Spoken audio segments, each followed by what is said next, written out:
In the summer of 1981, a 13-year-old girl vanished from her military housing home in Seaside, California.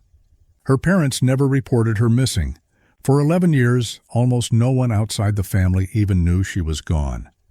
When investigators finally opened a case in 2002, they were convinced they were looking for answers to a decades-old mystery. Then, 22 years after she disappeared, Mary Louise Day turned up alive. 700 miles away in Phoenix, Arizona, with a valid state ID, and a story that didn't quite make sense. But was she really Mary Day? Or was this an elaborate deception to cover up something far darker? Even her own sisters couldn't be sure. The DNA said one thing, everything else said another. Before we dive into one of the most baffling cases in modern American history, drop a comment letting us know where you're watching from, and make sure to subscribe to Seek Stories for more mysterious disappearance cases. To understand what happened to Mary Louise Day, you have to understand where she came from. And that story begins not in California, but in Little Falls, New York, on February 19, 1968. Mary Louise Day was born to Charlotte Pressler and Charles Day. Within 3 years, she had 2 younger sisters, Kathy and Sherry. On the surface, they looked like any other young American family in the late 1960s and early 70s. But behind closed doors, things were falling apart. Charlotte struggled to care for her 3 daughters. The reasons were never fully explained, but the result was clear. Mary, Kathy, and Sherry found themselves in and out of foster care throughout their early childhood years. It's the kind of instability that marks children for life. One week you're with your mother. The next, you're sleeping in a stranger's home, wondering if you'll ever see your family again. For young Mary, who was the oldest, this meant something specific. She became protective of her younger sisters. In the chaos of their early years, Mary was the constant, the big sister who looked out for Kathy and Sherry when their mother couldn't. While the girls were bouncing between foster homes, Charlotte's marriage to Charles Day ended in divorce. It wasn't long before she remarried, this time to a man named William Hoole. In 1975, William enlisted in the United States Army. For Charlotte, this was an opportunity, a fresh start, a chance to prove she could be a stable mother. She fought to regain custody of her daughters. But when the dust settled, only 2 of them came back. Charlotte was granted permanent and full custody of Mary and Kathy. Sherry, the youngest, remained behind in foster care. Eventually, she was adopted by her foster family. The 3 sisters were separated. Sherry was 6 years old. For Mary and Kathy, their new life as a military family meant constant movement. William's career in the Army took them from base to base, state to state. They lived in New York. They lived in Hawaii. Each move meant new schools, new faces, new attempts to fit in. For children who had already experienced so much disruption, this was just more of the same. But there was something else happening in the Hoole household. Something that wouldn't come to light until many years later. According to what Kathy would later tell detectives, their stepfather William had difficulties controlling his temper, particularly toward Mary. The household was tense. Mary would sometimes try to leave, seeking escape from the situation at home. Each time authorities would find her and bring her back. In December 1980, when the family was stationed in Hawaii, the situation reached a critical point. Mary ended up in protective custody. Child Protective Services had finally intervened. Someone had seen something concerning. Someone had reported something. For a brief moment, it seemed like Mary might be removed from the home permanently. But the system, as it so often does, failed her. After a few months, Mary was released from protective custody and returned to the Hoole family. By this time, William had received new orders. In January 1981, the Hooles moved to Seaside, California, where William was assigned to Fort Ord, a massive Army installation on the central California coast, north of Monterey. Interestingly, Mary didn't move with them initially. She remained in Hawaii while the rest of the family relocated. But a few months later, she joined them in Seaside. She moved into their home in the military housing complex at Fort Ord. It was supposed to be another fresh start, but for 13-year-old Mary Louise Day, time was running out. Seaside in 1981 was a typical military town. Fort Ord was one of the most important Army training facilities in the country, and the surrounding community revolved around it. Military families came and went. People were used to seeing new faces, then watching them disappear again after a few months or years. In this transient environment, it was easy to go unnoticed, easy to slip through the cracks. Mary attended school in Seaside, though records from this time are sparse. She was described as quiet, perhaps a bit withdrawn. Not surprising for a girl who had spent her entire life being moved from place to place, who had experienced a troubled childhood, who had learned not to get too attached to anyone or anything because it would all change soon anyway. At home, Mary lived with her mother Charlotte, her stepfather William, and her sister Kathy. Charlotte and William also had 2 biological children together, Mary's half-siblings. By all accounts, there was a clear divide in how the children were treated. Mary and Kathy were different. They weren't William's biological daughters. They were reminders of Charlotte's past. Kathy would later describe the household as very dysfunctional. There were rules that applied to her and Mary that didn't apply to William's biological children. There were restrictions. There was an atmosphere of fear. And there was tension. According to Kathy's later testimony to police, William had a temper. When he was angry, he was very angry. And often, that anger was directed at Mary. The tension in the house was building towards something. You could feel it in the air, in the way people moved around each other, in the unspoken rules everyone followed to keep William calm. Mary was 13 years old. She was old enough to push back now. Old enough to question. Old enough to be defiant. That defiance would prove costly. Meanwhile, Sherry, the youngest sister who had been adopted and was living separately, had lost regular contact with Mary and Kathy. Occasionally, she would see them when the family passed through New York or when she managed to visit. But these reunions were brief and tense. On one such visit in the early 1980s, after the family had moved to Seaside, Sherry asked about Mary. Where was her big sister? Why wasn't she there? Charlotte's answer was simple. Mary ran away. When Sherry tried to ask Kathy about it privately, Kathy's response was chilling. We're not allowed to talk about Mary. Something had happened to Mary Louise Day. Something that made her name forbidden in the Hoole household. And what happened on that summer night in 1981 would haunt everyone involved for the next 4 decades. The date was July 15, 1981. Though the exact date would later become a point of contention, what happened that night was told consistently enough by those who were there. It was a warm summer evening in Seaside. Charlotte and William Hoole decided to go out for dinner, taking their 2 biological children with them. They left Mary and Kathy at home. For 2 young girls who had learned to be self-sufficient, this wasn't unusual. Mary was 13. Kathy was a few years younger. They could take care of themselves for a few hours. The Hooles also had a dog. His name was Bubba Brown, and William was extremely attached to this animal. The dog meant a great deal to him, perhaps more than anything else in his life. While Charlotte and William were out that evening, something happened to Bubba Brown. The dog became sick, very sick. By the time Mary and Kathy realized something was wrong, the dog was clearly suffering, possibly dying. We don't know exactly what caused the dog's illness. We never will. But when William and Charlotte returned home that night and found their beloved pet in distress, William immediately jumped to a conclusion. He believed Mary had poisoned the dog. There was no evidence for this belief, no proof, no reason to think a 13-year-old girl would deliberately poison a family pet. But William was convinced. And when William was convinced of something, especially when he was angry, there was no reasoning with him. What happened next depends on whose account you believe, though the broad strokes remain consistent across all versions.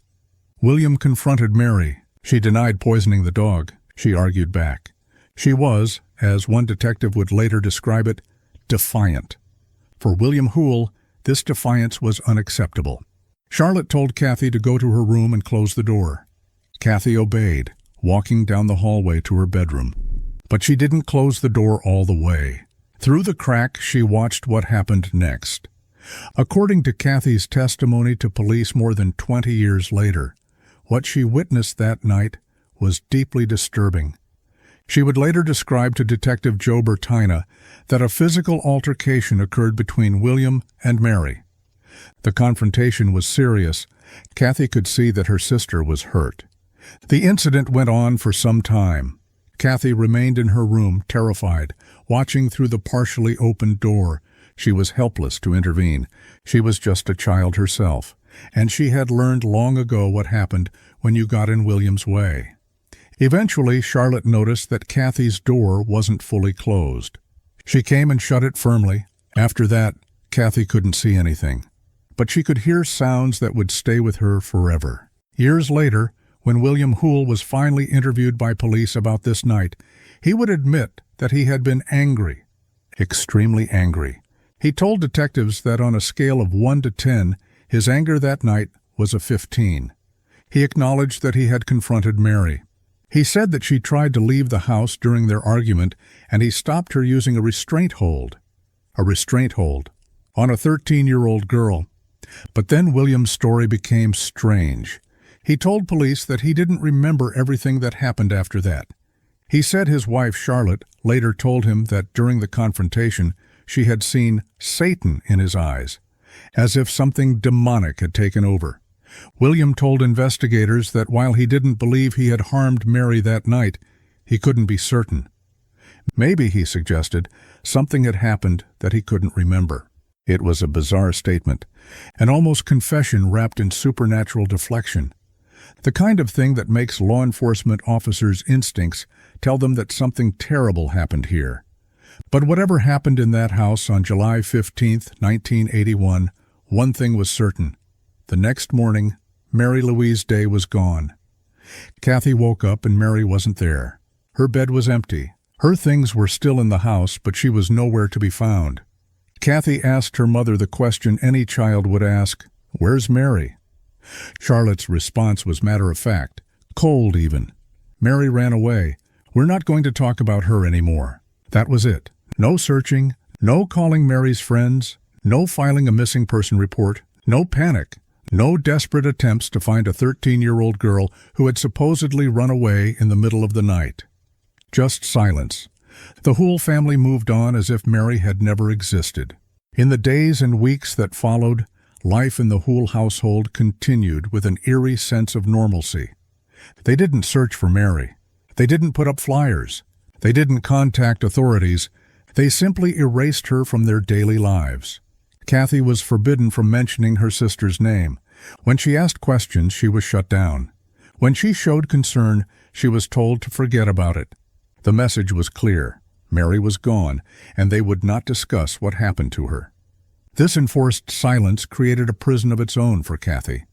She was living with people she now feared, people she suspected had done something terrible to her sister, and she had no power to do anything about it. She was a child, dependent on these adults for survival, so she did what she had to do. She stayed quiet. Shortly after Mary's disappearance, the Hoole family moved again. They left their home in Seaside and relocated to another house on the Fort Ord base. Then, not long after that, they left California entirely. William received orders transferring him to Canterbury Hill, New York. The family packed up and moved across the country, leaving behind the place where Mary was last seen. If anyone at Fort Ord noticed that the Hoole family now had one fewer daughter, they didn't say anything. Military families come and go. Children move in and out. In the transient world of military bases, Mary's absence could easily be explained away. She went to live with relatives. She moved in with her father. She's at boarding school.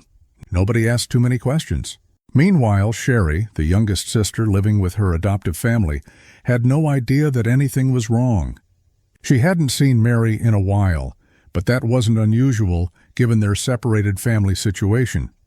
It wasn't until that visit in 1983, 2 years after Mary vanished, that Sherry learned her sister was supposedly gone. When she asked Charlotte where Mary was, her mother told her the same thing she had told Kathy. Mary ran away. Sherry wanted to know more. Had they reported her missing? Were they looking for her? Could they get in touch with her somehow? Charlotte told Sherry they had filed a missing person report. She said they had even gotten all points bulletins issued to help find Mary. She made it sound like they had done everything possible, but Mary simply couldn't be found. It was all a lie. Years later, when police finally investigated, they would discover that there was no record of William or Charlotte Hoole ever reporting Mary missing in 1981. No missing person report, no all points bulletins, nothing. They had never tried to find her, because they already knew where she was. Or more accurately, they knew she wasn't coming back. The question that would haunt investigators for decades was simple. If Mary really ran away, why didn't her parents report it? Why didn't they search for her? What parent watches their 13-year-old daughter disappear and simply moves on with their lives? The answer seemed obvious to many. They didn't report her missing because they knew she wasn't missing. But there was one more strange detail about the immediate aftermath of Mary's disappearance. Something Kathy noticed but was too frightened to question at the time. After Mary vanished, William told Kathy that there was a specific area in their backyard where she was no longer allowed to play. It was a corner of the yard, nothing particularly special about it, but William was adamant. That spot was off limits. Kathy obeyed. She didn't ask why. She already suspected why. The Hoole family carried on with their lives for the next decade. They moved from base to base as William's military career continued. Charlotte and William had their biological children to focus on. Kathy grew up traumatized by what she had witnessed and the secrets she carried.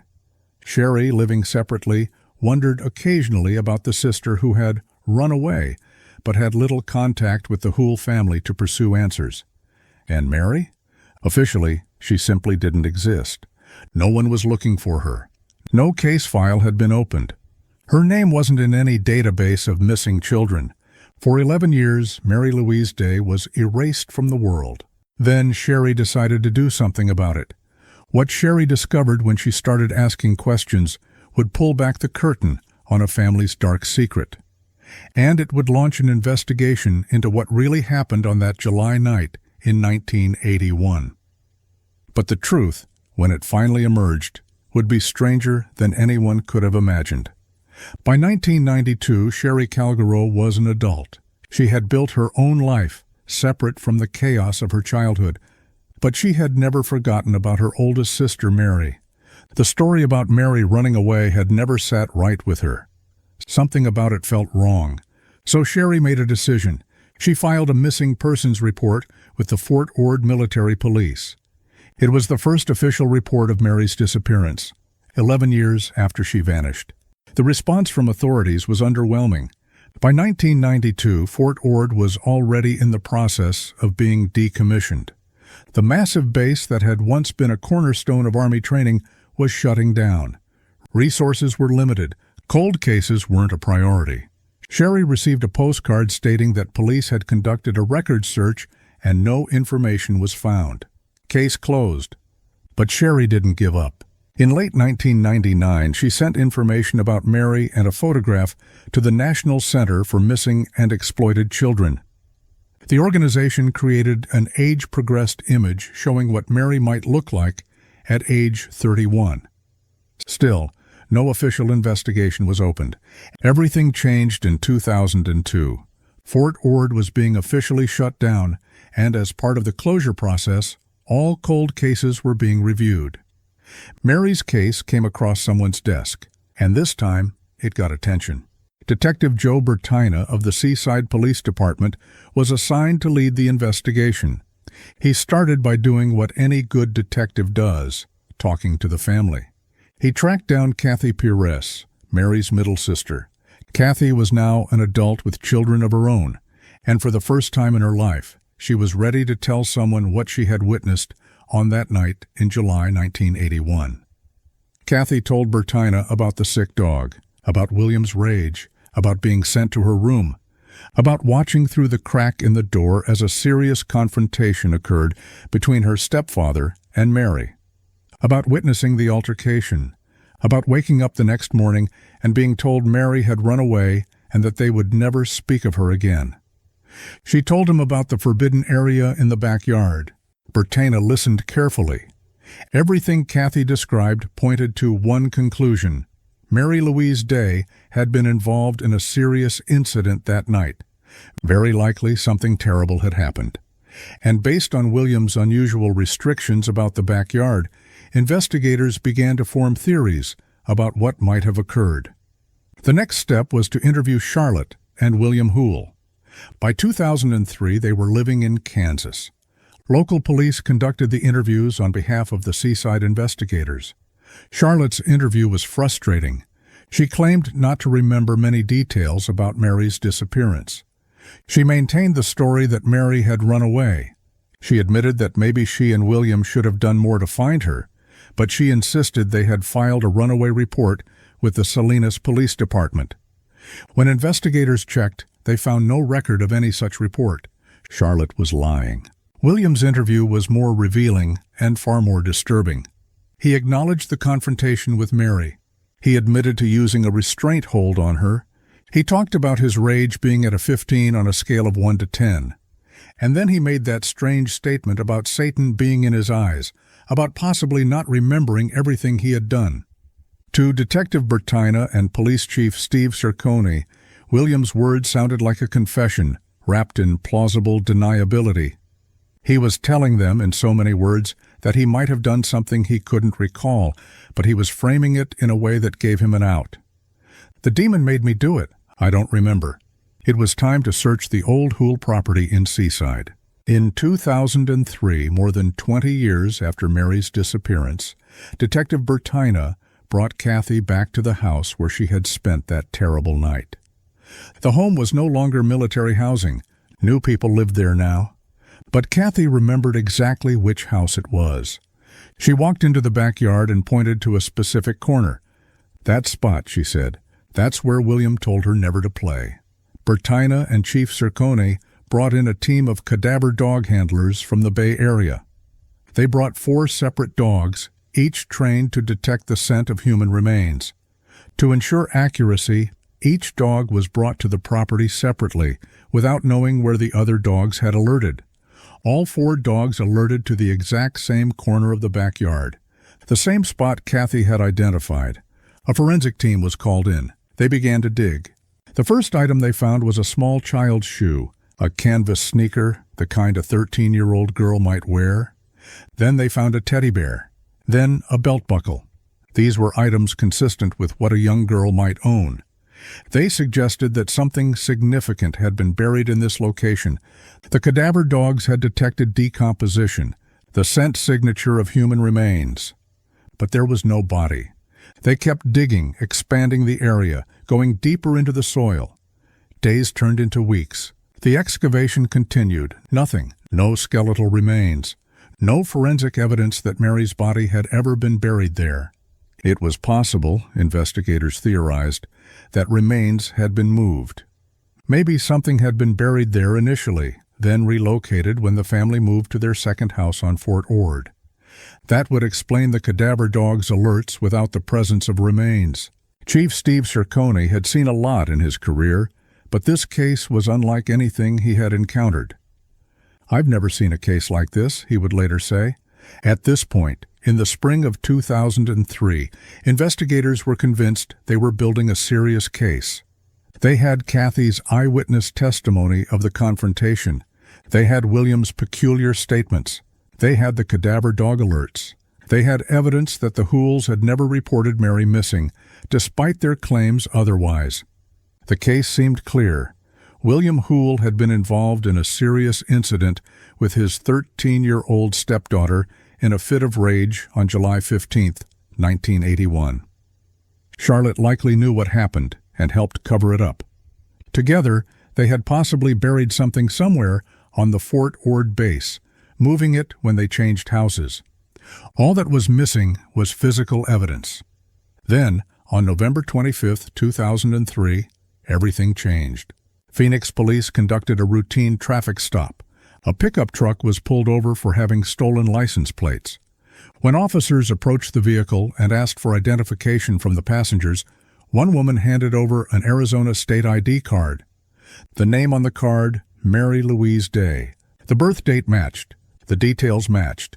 According to this ID, which had been issued just 3 weeks earlier, the woman sitting in that truck was the missing girl from Seaside, California. When Detective Bertina received the phone call from his captain, he couldn't believe it. "You're going to want to sit down for this," his boss told him. Bertina flew to Phoenix. He met the woman who claimed to be Mary Day.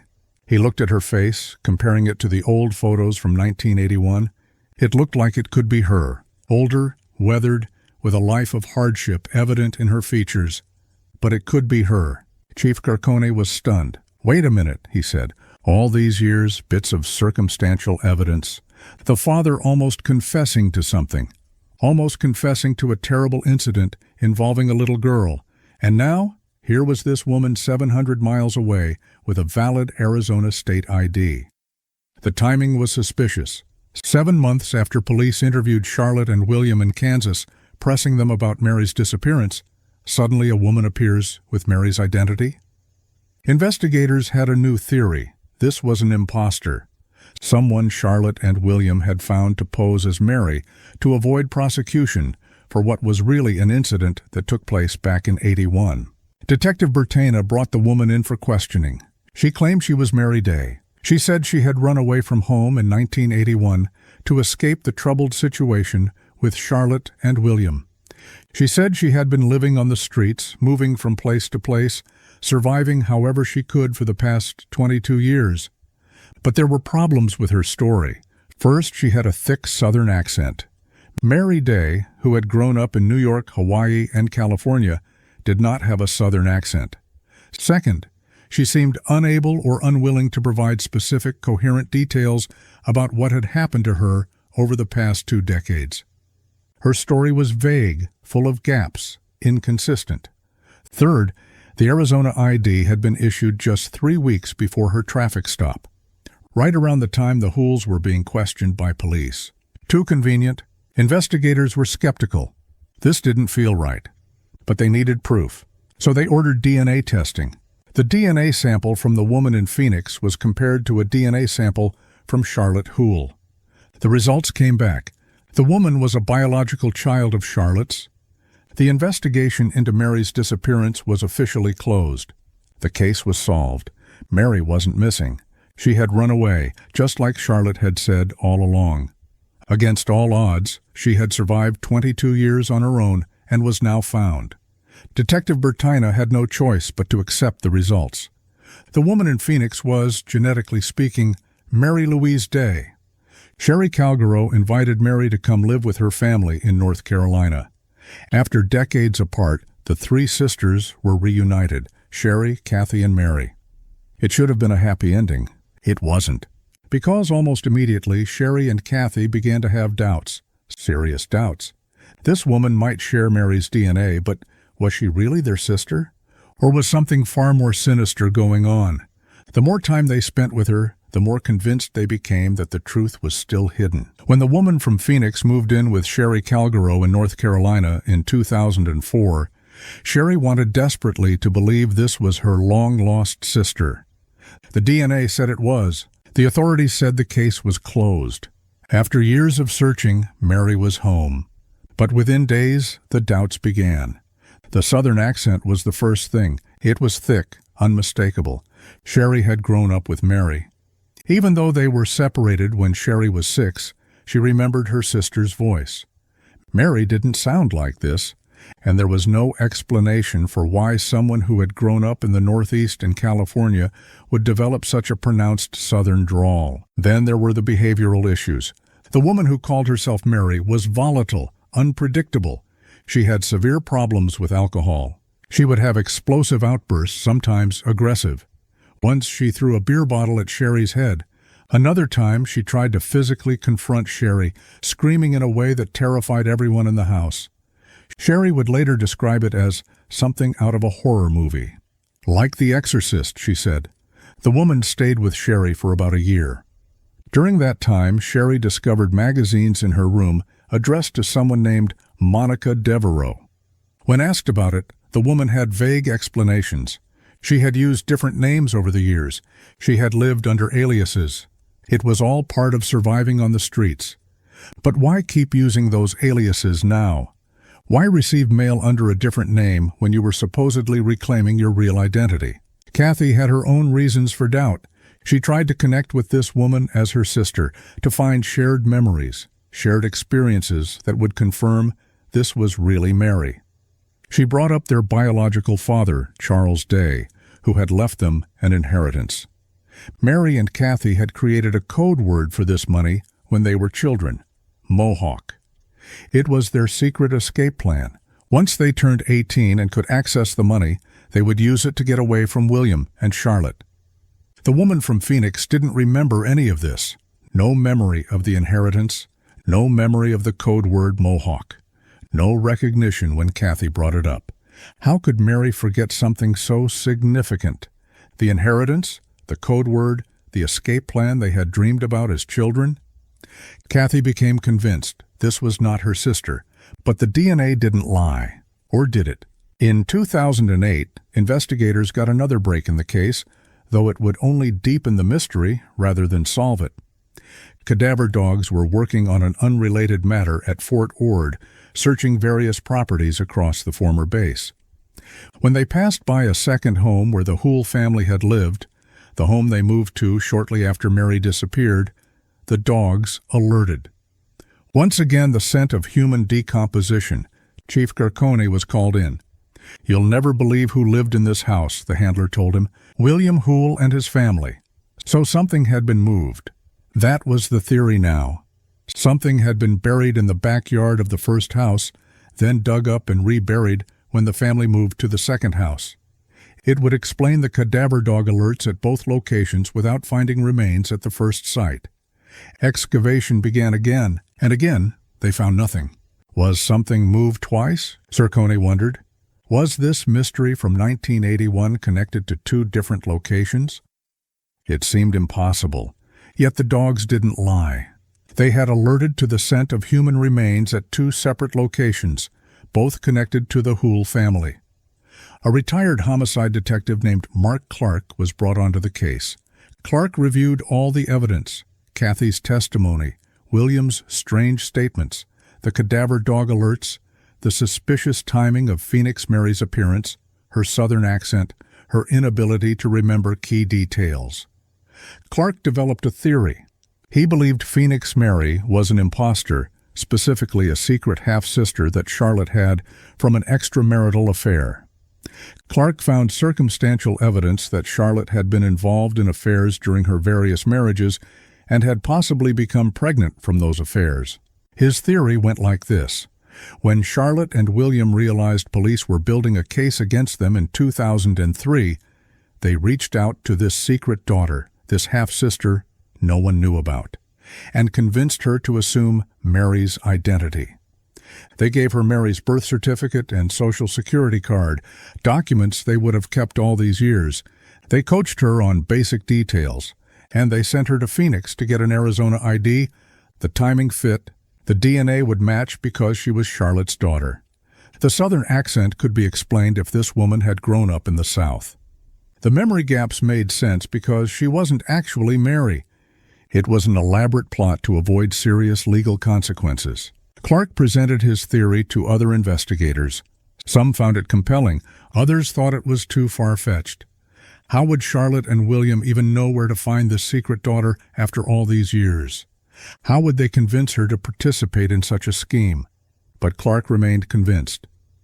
"I believe she was somehow sought out by Charlotte and William to pose as Mary Day to avoid prosecution," he said. The imposter theory gained traction. For several years, many investigators, including former Chief Garcone, believed that the real Mary Day had been involved in a tragic incident in 1981, and that the woman living in North Carolina was someone else entirely. Sherry believed it too. She had accepted this woman into her home, but she couldn't shake the feeling that her real sister was gone. Missing for more than 20 years. Kathy felt the same way. After about a year, the woman who claimed to be Mary moved out of Sherry's home. She returned to Arizona, got married, and eventually moved to Missouri. The contact between her and her supposed sisters became sporadic. They would talk occasionally, but the relationships were strained, built on a foundation of doubt and suspicion. Then, in 2017, Sherry received a phone call that would force everyone to confront the question one final time. Mary was dying. Detective Judy Veloz was about to take over the case, and what she discovered in Missouri would either finally prove the imposter theory correct or turn everything investigators thought they knew completely upside down. The truth was stranger than anyone imagined. In June 2017, Judy Veloz was serving as the acting chief of police for Seaside. She had taken over the Mary Day case, and she approached it differently than her predecessors. We have to be very careful, all of us in law enforcement, not to make our story fit our ideas or what we believed happened, Veloz said. She reviewed all the evidence with fresh eyes. Then she got the call from Sherry. The woman claiming to be Mary was in hospice in Warsaw, Missouri, facing terminal cancer. She had maybe weeks left. Veloz made a decision. She flew to Missouri. On a warm summer day, Judy Veloz sat down with the woman at the center of this decades-long mystery. They talked for 90 minutes. It would be one of the last meaningful conversations this woman would ever have. She was 49 years old, ravaged by late-stage cancer, knowing she had only days left. If there was ever a time to tell the truth, this was it. The woman told Veloz her story. She said she had indeed run away from the Hoole home in 1981. She didn't recall the confrontation in detail, didn't remember exactly when or how she left the house. But she remembered being terrified of William. She remembered needing to escape. She said that after leaving Seaside, she made her way to Salinas, California, a city not far away. There, she was taken in by an older woman named B.J. Ward. This woman, she said, had found her on the streets, a frightened teenager with nowhere to go, and had given her shelter. After the interview, Veloz tracked down B.J. Ward, who by then went by the name Maury Kimmel. Kimmel confirmed the story. She remembered Mary clearly. "I got her when she was about 15, Kimmel told Veloz. Very naive, and there was an innocence about her, almost like childlike, you know? Kimmel had 2 young daughters of her own at the time. Mary stayed with them for about a year. She just won my heart, and my 2 daughters loved her," Kimmel said. In 1982, Kimmel had a professional photograph taken of Mary. The photo still existed, and it showed a young girl who looked very much like the photographs of Mary Day from before she disappeared. The clothing she wore in the photo matched the items found buried at the first Hoole house: a teddy bear shirt, similar shoes. But then, after about a year, Mary left. She had started drinking heavily. She became involved with people Kimmel didn't approve of. One day she was just gone. Kimmel never saw her again, until decades later when Veloz showed her pictures of the woman in Missouri. "That's her," Kimmel said, "and that's Mary." This was a breakthrough. It provided evidence that a young girl matching Mary's description had indeed been alive in Salinas in 1981 and 82. This supported the runaway theory, but there were still problems. The southern accent, the aggressive behavior, the memory gaps, these things didn't fit. Veloz began to consider a different explanation. What if everything was true? What if Mary had run away, but she had been so severely traumatized by what happened on that July night that it had broken something inside her? What if the person in Missouri was Mary Day, but a Mary Day who had been profoundly damaged by her experiences? Think about it. She was 13 years old. According to Kathy's account, she had been involved in a serious confrontation. She may have believed she was in serious danger. She escaped into the night with no money, no support system, nowhere to go. She was a child, alone, terrified. Then she spent the next 36 years surviving on the streets, homeless, moving from place to place, turning to alcohol to cope with the trauma, never receiving mental health treatment, never processing what happened to her. Is it any wonder she couldn't remember details from her childhood? Is it surprising that trauma could fragment her memories, change her behavior, make her volatile and unpredictable? The southern accent could be explained by where she had spent time over the years. Accents can change, especially in people who move frequently and don't have a stable community. The memory gaps about the inheritance and code word. Trauma does strange things to memory. People who experience severe childhood trauma often block out large portions of their past. It's a survival mechanism. Maybe this woman in Missouri was Mary Day. Not the Mary who existed before that night in July 1981, but the Mary who survived it, changed, damaged, barely recognizable as the girl she once was. Detective Velaz came to believe this was the truth. So did others who reviewed the case with fresh perspective. On July 22, 2017, the woman passed away in hospice in Missouri. According to her documentation, her name was Mary Louise Day. She was 49 years old. Sherry and Kathy were left with an impossible question. Had they just lost their sister? Or had they lost their sister 36 years earlier and spent the last decade with a stranger? They still don't know for certain. William Hoole, the man at the center of this tragedy, the man who admitted to using a restraint hold on his 13-year-old stepdaughter, was never charged with any offense. He passed away on October 24, 2019. Charlotte Pressler Howell, who told her daughters never to speak Mary's name again, who claimed to have filed missing person reports that never existed, is believed to still be alive as of this recording. The items found buried in the backyard of the Hoole home, the teddy bear and the shoe and the belt buckle, were never matched to Mary. They remain in evidence, along with the photograph from Maury Kimmel, the DNA results, and all the conflicting pieces of a puzzle that never quite fit together. So what really happened to Mary Louise Day? After researching this case extensively, talking to investigators, reviewing the evidence, I'm left with more questions than answers. But let me walk you through the main theories. Theory 1. Mary was involved in a tragic incident in 1981, and Phoenix Mary was an imposter. This is what many investigators believed for years.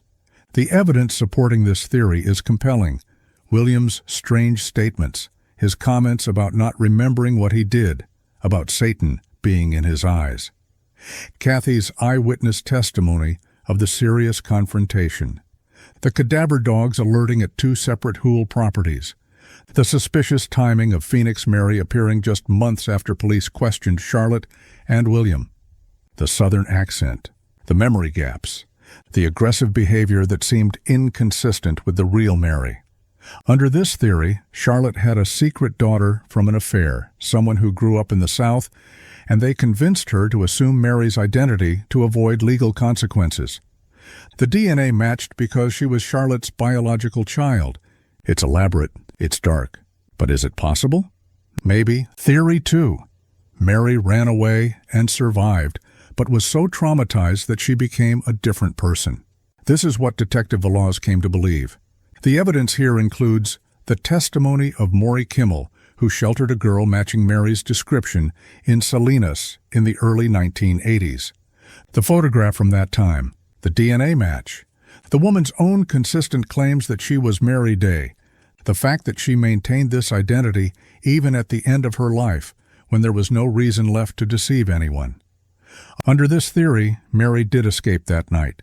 She survived for 36 years, but the trauma of her experiences, combined with homelessness, substance issues, and untreated mental health problems, transformed her into someone barely recognizable.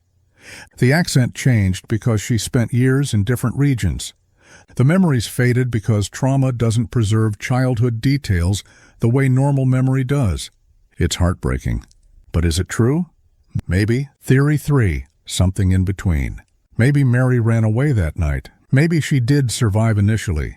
But maybe something happened to her later, and the person in Missouri was someone else entirely who assumed her identity at some point. Or maybe William and Charlotte did something terrible that night, but Mary survived somehow. Maybe the confrontation wasn't as severe as feared. Maybe she woke up and fled.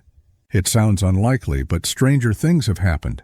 I keep coming back to those cadaver dogs. 4 dogs, 2 properties, all alerting to the scent of human decomposition. Cadaver dogs are incredibly accurate. False positives are rare. And to have alerts at both Hoole properties? That's not coincidence. But there was no body. So either remains were moved again to a location we'll never find, or something else explains those alerts. Could Mary have been seriously hurt, left in those locations, but ultimately survived? Could the dogs have detected biological material without there being remains? Forensic experts would say it's possible, though unlikely. Here's what we know for certain. On July 15, 1981, something terrible happened to Mary Louise Day in her home in Seaside, California. Her stepfather, by his own admission, used a restraint hold on her during a heated confrontation. Her sister witnessed a serious altercation. The next morning, she was gone. Her parents never reported her missing. They moved twice shortly after. They told their other daughters never to speak Mary's name again. 22 years later, a woman appeared with Mary's identity. DNA confirmed she was Charlotte's biological daughter. She lived for 14 more years, struggling with alcoholism and behavioral issues before passing away in 2017. Whether that woman was Mary Day or not, we may never know with complete certainty. What we do know is that a 13-year-old girl was failed by everyone who should have protected her. Failed by her parents. Failed by the Child Protective Services system that sent her back to a troubled home. Failed by the military police who should have noticed when a child went missing from base housing. Failed by a system that didn't look for her for 11 years. If Mary Day ran away and survived, she spent 36 years alone, traumatized, struggling, without the help she desperately needed. If Mary Day was involved in a tragic incident in 1981, justice was never served. Remains were never found. Her parents were never held accountable. Either way, Mary Louise Day never got the life she deserved, never got the chance to heal, to grow, to become the person she might have been if she hadn't been born into chaos and instability. Kathy Pires, who witnessed that terrible night and carried the weight of it for decades, has said she still doesn't know if the woman who passed away in Missouri was her sister. The doubt remains. Sherry Calgaro, who fought for years to find Mary, who filed that first missing person report, is still searching for answers. Detective Judy Veloz closed the case, believing that Mary had run away and survived. But even she acknowledges the lingering questions. The case of Mary Louise Day remains officially closed. But the mystery? That's still wide open. The story of Mary Louise Day is a reminder that not every mystery has a clean resolution. Sometimes the truth is murky. Sometimes the evidence points in multiple directions. Sometimes we're left with questions that will never be answered. But beyond the mystery, beyond the theories and the speculation, there's a human story here. A story of a child who needed protection and didn't get it. A story of sisters torn apart by circumstances beyond their control. A story of a family so broken that even DNA can't tell us who we really lost. If you're watching this and you know someone in a difficult situation, please reach out. Call the National Child Protection Hotline at 1-800-422-4453. If you see something concerning, say something. Mary Day needed someone to speak up for her. She needed someone to break the silence. Nobody did. Not in time. Today, Mary's story exists in fragments. Photographs from before she disappeared. The testimony of those who knew her briefly. The conflicting accounts of who she became. And a grave in Missouri that may or may not hold the girl who vanished from Seaside in 1981. We may never know what really happened on that July night. We may never know if the woman who passed away in 2017 was truly Mary Day or someone else wearing her name. But we can remember that somewhere in this story there was a 13-year-old girl who deserved better, who deserved safety, who deserved a chance at life. Whether she got that chance or not is a question I'll leave with you. If you found this case as compelling and heartbreaking as I did, please leave a comment below, sharing your thoughts. What theory do you believe? Do you think Phoenix Mary was the real Mary Day, or was she someone else? Let's discuss in the comments. And if you want more deep dives into unsolved mysteries and true crime cases, make sure you're subscribed to Seek Stories with notifications turned on. We post new videos every week exploring cases that challenge everything we think we know. Thank you for watching, and remember, some mysteries don't have endings. They just have questions that echo through time.